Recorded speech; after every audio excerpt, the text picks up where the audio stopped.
Today we're going to be talking about twin flames. Not sure what that's about, or would you like to know more? Stick around and let's get into it.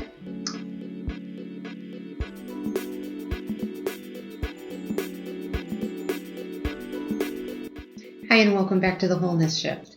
I'm Veronica, and if this is your first time here, welcome. It's nice to meet you. I teach people about practical spirituality and intentional living, and I help you to navigate your spiritual awakening. So if all of this sounds good to you, hit the subscribe button below so that you don't miss anything good. Okay, so twin flames. To be honest, I have to preface this with a little bit of a background. I have avoided this topic like the plague since I've started this channel. I've had a few requests for it and I've avoided it, but the requests have picked up. And I've had multiple requests for this lately. And so I figured, you know what, just bite the bullet and dive in. Just go down the rabbit hole. The reason that I have avoided this topic is because it's a pretty personal topic to me, and it's not an easy thing for me to talk about. It dredges up some stuff. So I'm going to do the best that I can, and we'll at least get a brief overview and multiple points on what this is so that maybe it can help you. Soulmates and twin flames are not the same thing, not even close. Soulmates, you could have multiple soulmates in a lifetime, and you probably do. I mean, almost everybody does, I believe. And soulmates can come and go through the seasons of your life, depending on your needs. They feel comfortable. They feel like family. You feel like you've known them before. They're your support people.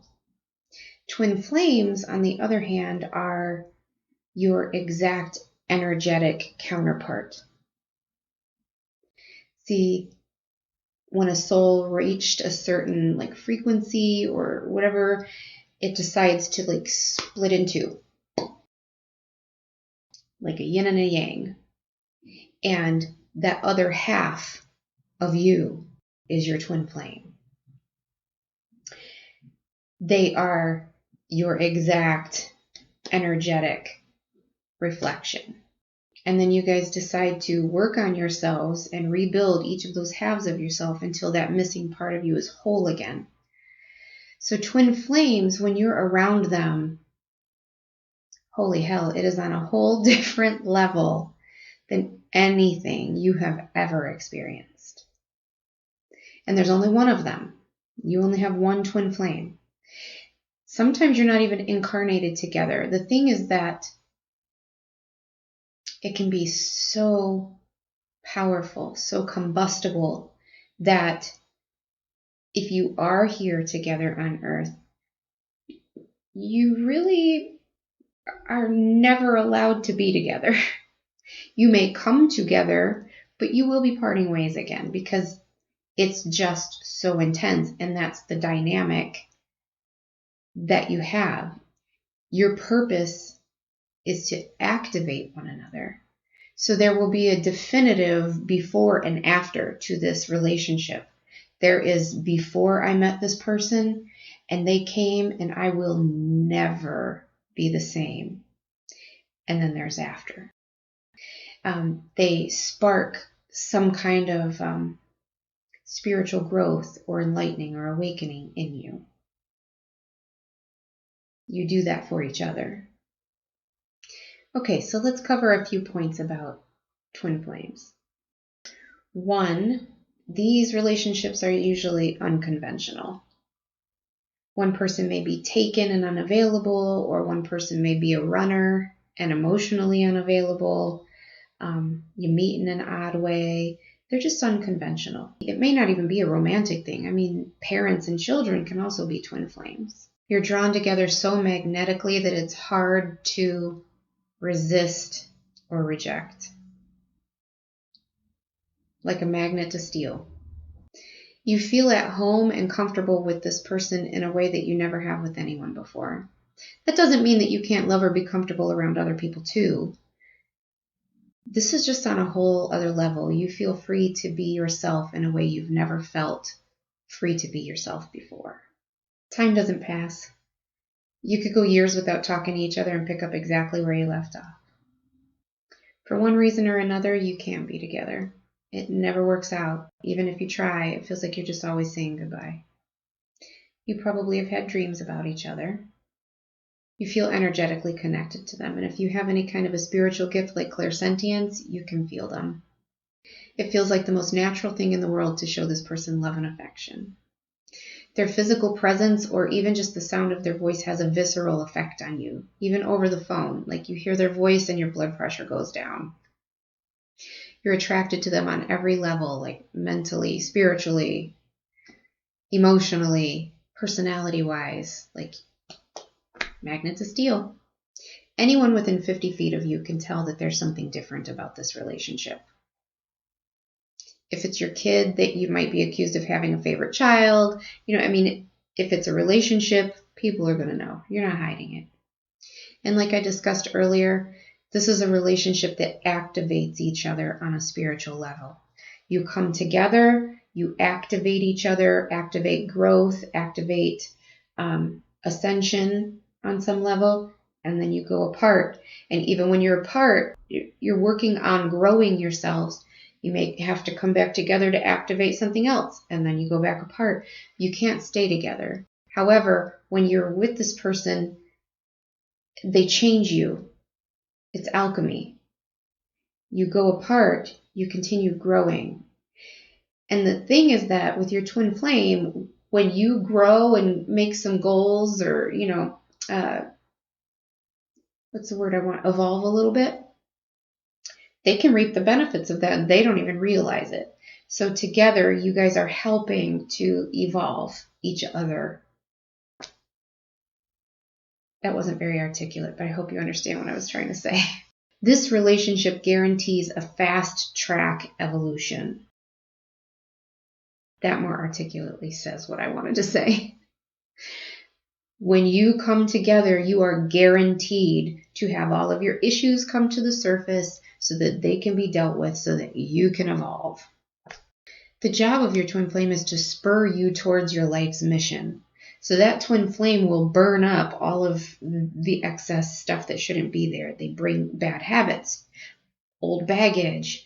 They bring all this stuff to the surface so that it can be burned away and healed so that you can move forward to your life's mission. Twin flames help deal with karma on a whole new level. Sometimes this process can take years is the thing. This isn't a flashbang. The initial connection, attraction is a flashbang. But there's such an intense, powerful, massive download of information and healing and whatnot that comes with that relationship that sometimes it can take years to process all of that and to assimilate that, integrate it into your life and to work those issues out. So you come together and it's like, and then you go apart. You never stop thinking about each other. You love each other. They're your best friend, whatnot. But you're working on your stuff that was the initial catalyst was back there when you first met. You're a better person because of this relationship. And there's no doubt about that to you. There's no doubt that because this happened, even if they had to go away, it sparked so much change in you that you're a better person because of it. And there's nothing ego-based about this relationship either. You take each other exactly as you come with no expectations placed on it. And even when you have to walk away, you accept everything exactly as it is. And it's just okay with you. Even if it's painful, I'm not saying it's not painful. I'm saying you love them even if they had to walk away. You reflect each other. You see how you complement each other and you see your strengths and weaknesses in each other and you see just how you complement one another. It really is almost like looking in a mirror. The connection is so intense that it can be constructive or destructive depending on how evolved you are at the time. These relationships tend to be ones of love and harmony, but that relationship cannot sustain until both parts have done their work to make themselves whole in and of themselves.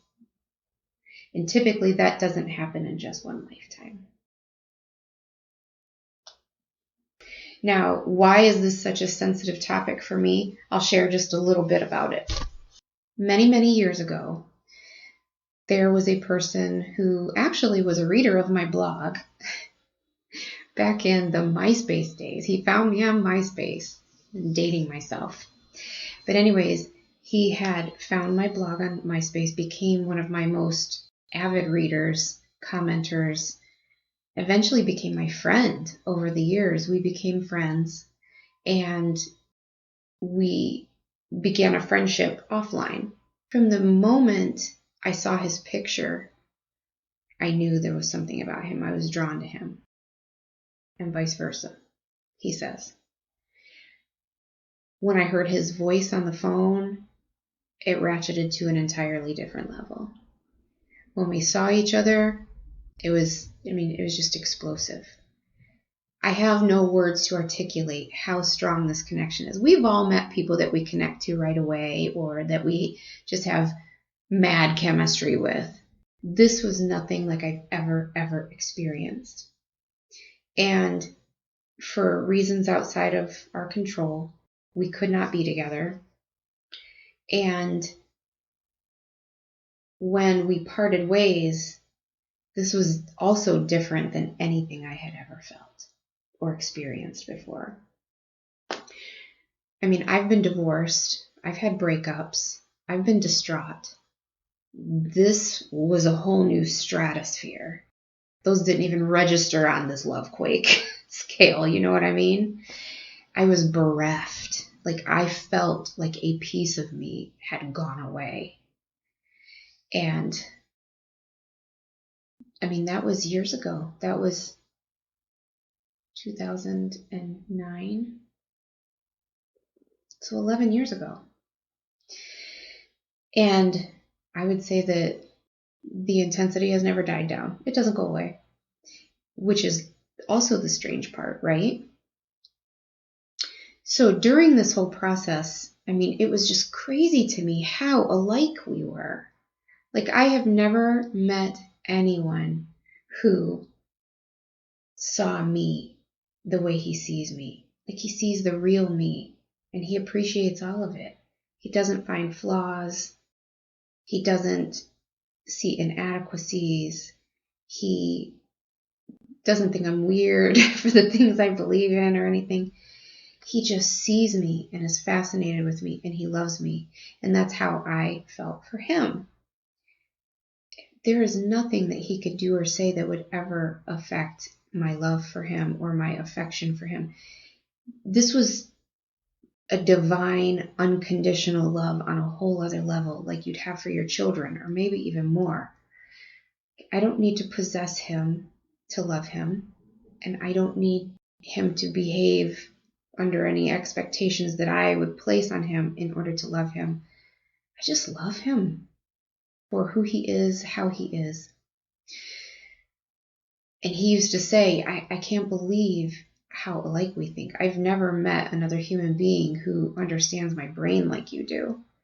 And I used to joke and I'd say, well, God cut us from the same cloth, just using different patterns. And I had no idea how right I was. So fast forward years and years and years, probably 7 years, maybe even 8. This was a few years ago. I was talking to my guide, Spomi, about this, and I'm like, Spomi, what is this? Because it's been like 7 years since I've even spoken to him, and nothing changes. Like, he's still my best friend. I still love him and miss him, and if he showed up today, he's my best friend. I mean, we still probably couldn't be together, but we would talk as if not a day had passed, is what I meant by that. And I have to be careful with this topic because I would never want to disrespect Fred by telling this story because I just love him. I love my man. I love my Fred. And I don't ever want to disrespect him or make him feel uncomfortable with this. So that's why I'm kind of being delicate about this. But anyways, so I was talking to Spomi and I'm like, what is the deal? Like, why can't I get over this? And he responded, because he's your twin flame. And I was just quiet for a minute because I had heard that term before, but I never really took it serious. I'd see videos and blogs about it, but I never read them. I didn't take it seriously because I just thought it was one more thing to be dramatic about. I'm like, oh yeah, everybody's got a soulmate. Oh yeah, everybody's got a twin flame. You got to be so extra. I was so judgy. So anyways, I was like, well, what do you mean he's my twin flame? He's like, he's your twin flame. And so I decided, because I knew nothing about what that meant, I decided to go research it and figure out what that meant. And as I was reading these things, the descriptors of how it's the most powerful thing you've ever experienced, you're actually two parts of a whole, even though you're whole on your own. There's this like just divine connection, and it feels like the most natural thing in the world to have this person in your life or love them. But things are so combustible, or for one reason or another you can't be together, and etc., etc. I was just like, oh my God. Yeah, that's exactly what I've experienced. And so that is what started me on this path, because now I get it. So this was just a short, sweet, little down and dirty session on twin flames. I hope it answered some of your questions. And have you met your twin flame? That's something I want to know. Have you met your twin flame? And what was your experience? Does any of the stuff that I said here resonate with you? Let me know. Take care, and I'll talk to you soon.